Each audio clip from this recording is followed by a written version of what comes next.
Welcome back, everybody. Political Hot Seat. Tonight is a special edition for us, the people here in Pahrump. No certain political party or to vote for anybody at this table. We do have a live call-in number. It's 727-8750. Once again, 727-8750. We do have a caller on the line, and that is Eleanor. Eleanor, can you hear us? Eleanor? Yes. Oh, go ahead. Hi, Darryl. Hello. My question is that during the, during Labor Day, we have the Vets Giving the Forgot-Me-Not. If we could get vets to sign a petition to get this started here, or even those who are not vets like I am, because, you know, I'm a big supporter of yours, and I'm just throwing ideas out there. I think Eleanor, even to get the rest of the political parties to listen. I really think what you're talking about, Eleanor, is a great avenue to go as well. I need everything I possibly can when we go to Washington, D.C. If they say we need signatures, then I have it in my portfolio. If they say that we need to have people call them from the state of Nevada to Washington, D.C., but between these three, then I want to have that available as well, because I don't want them to say, oh, well, you weren't supported here or you weren't supported there, so that's why we're not gonna take this serious. We have one shot for them to take it serious. It's been a hard road for me, and me and my wife, and also some veterans, because behind this is a lot of veterans. The DAV has been very supportive in helping me get this through, and I wanted to really thank them. And so it's not just myself, but a lot of people behind it, but I got one shot. So when we go there, I want everybody behind me. Call them, do whatever you think you can do, but I do want to have these particular offices to have you guys call them in Washington, D.C. Let them know that we want the V2 Economic Development Plan, part of VA's new insight on creating jobs for veterans, and also giving veterans a better way of serving the veterans. Because I looked at the history of the VA administration, and it is for the veterans, period. It has nothing to do with anybody else. It was designed to help them in wounds, political things, everything. Back in the old days, it was all designed for that, and we gotten away from that. We act like veterans is a disease or something, and it's ridiculous. Once again, you want to go over those numbers so the people out there have a second chance to write them down? Sure. For Congressman Horsford's office in Washington, D.C., it's 202-225-9894, and for Harry Reid's office, it's 202-224-3542. And also for Dina Titus, it's 202-225-5965. Okay, that's their Washington offices. Yes. Call those offices if you're in support of this. Let them know. And also, for those out there watching who may be a supporter of these people or something, get a hold of them. This is a nonpartisan thing, and this will be on YouTube Saturday going across the country. Yes. So it's not just here in Pahrump on Channel 46. Let's talk a little bit more about your product. It's a three-wheeled vehicle. Yes. So it's kind of like those scooters you see around, or I should say, little small motorcycles, trikes, yes. or whatever you want to call them. You see around town that are under what, 50 cc's or whatever it is. So you don't need a license. Yes. But this is a three-wheeled thing. Yes. You have a picture here that we all see once in a while here in Pahrump of somebody going down the road here with a motorized chair. And I always thinking, is that guy going to run out of battery juice halfway there? Well, and they look pretty shaky just sitting there, let alone going down the road. Well, it's kind of atrocious to see that a vet only has that choice. And if you look... so your product here really fits in, because this is really, to me, is just for around your own personal yard. Right. It's not for traveling down the road, whereas yours is. And plus, you You can bring your wheelchair or your walker with Right. you. You got room to store things that you just got at the grocery store. You can do a reasonable speed so you don't get run over. Right. And you don't need a special license because it's under 50 cc's. Right. You don't need a license at all. It just has to be street legal, which your vehicle is. Right. And the other thing that a lot of people are not aware of is that the medical chairs that you see the veterans run around with, and I took a picture of one of the vets riding down the street, and I'm pretty sure you guys are aware of a lot of vets driving around in these units.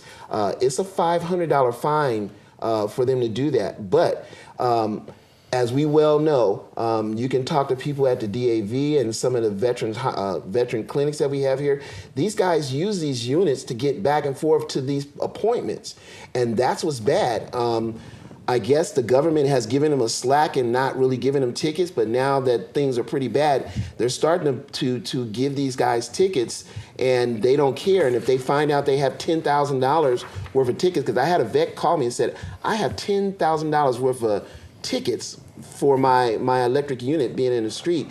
And he said, no one's ever picked me up. But I said, boy, you better watch it because it's a law now. So these are the reasons why we created the V2, because it can do what it needs to be done, get them to their appointments.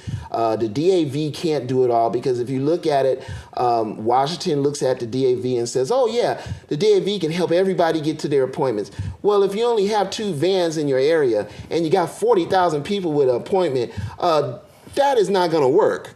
So, you got to have other alternatives. And I've listened to veterans over the year. It gets old when a veteran has to ask their relatives, hey, take me here, take me there, take me here, take me there. Pretty soon they just say, forget it.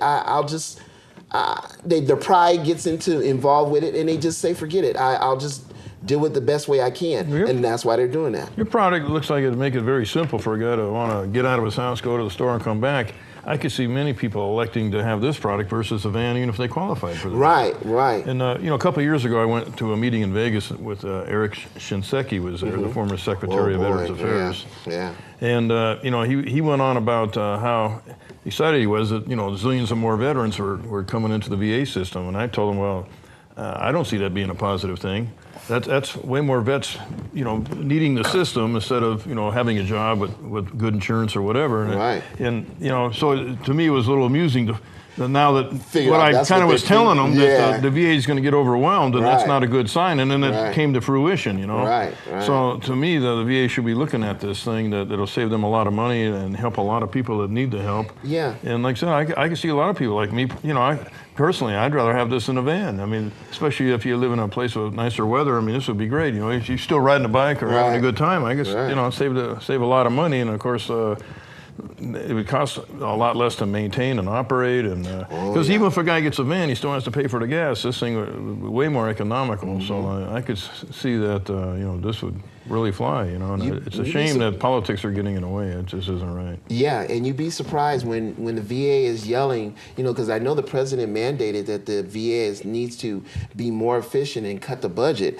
But if you're looking at servicing one vet, and it costs between $40,000 and $60,000, well, $30,000, $40,000, and $60,000, based on the information that we've gotten from VA and the equipment that they use and the vendors that they use. So could you imagine, you all know someone that's disabled and is a veteran, if they can qualify for that particular package, millions of dollars. We can make VA more efficient, service more veterans with the same budget, and do a great job. And then on top of that, create an atmosphere for manufacturing for these veterans to help themselves, help each other, and create an industry across the country. What better way of doing anything? This is it. You need to get this on the internet and have people repost and get this thing moving. Yeah, and, yeah. I think so. By the time you go, there will be a lot of public support. Right, because right. Perump alone isn't going to get it done probably. But you need a lot of support. The thing, you know what, Harley? The thing is that if you don't have your background supporting you, people think you're a joke. And that's why I'm saying the vets that are here in my town, I need their support because when I go talk to them, guess what? Those governors and politicians that are up there in Washington, D.C., they have their constituents call back. Their administrations call back and see how popular this is or whatever it is. And if they say, oh, well, we did a census on this and we didn't hear anything about the V2, the veterans didn't say they want this thing, that squashes stuff. And that's why I'm really trying to make sure that my back wallet is full of everything that I need. You need to get on some of those talk shows on TV. Maybe something to go a national talk show to if you can get on one of those things or get some exposure. Well, we've tried to get on. We sent press packages to all the major places, and not a one respond. So you might have to play politics. So you said the Democrats are giving you a little bit of hassle. You might need to play that tune to some Republicans, and they want to look good. I mean, the issue is play the game to win. No, seriously, and you need to, because you need the public exposure. You need to play one side against the other. If they want to play that game, then you can play it. But see, this is news, Harley. Why do we put out so much in our news bad things, but when we got something good, it's not news? Yeah. That's ridiculous. Right. That's why I say it would be a shame, not just a shame, it'd be a crime if you don't get a legitimate chance to go to Washington and present this because for whatever reason somebody don't want to support it. This is why I understand what you need your home. These are 3 people from the state of Nevada. If they get on board, you'll have your chance to go to Washington. They don't get on board, it makes it harder because they're going to say you can't even carry the people from your own state. Exactly. And, What's unusual here is that you're not trying to compete with something. Someone else has their version of it and you got yours, so you're trying to get it over them. You have something unique here that no one else has. Now, hold that thought. We need to go to that break again? For these messages. Yes. Anyway, we'll be right back.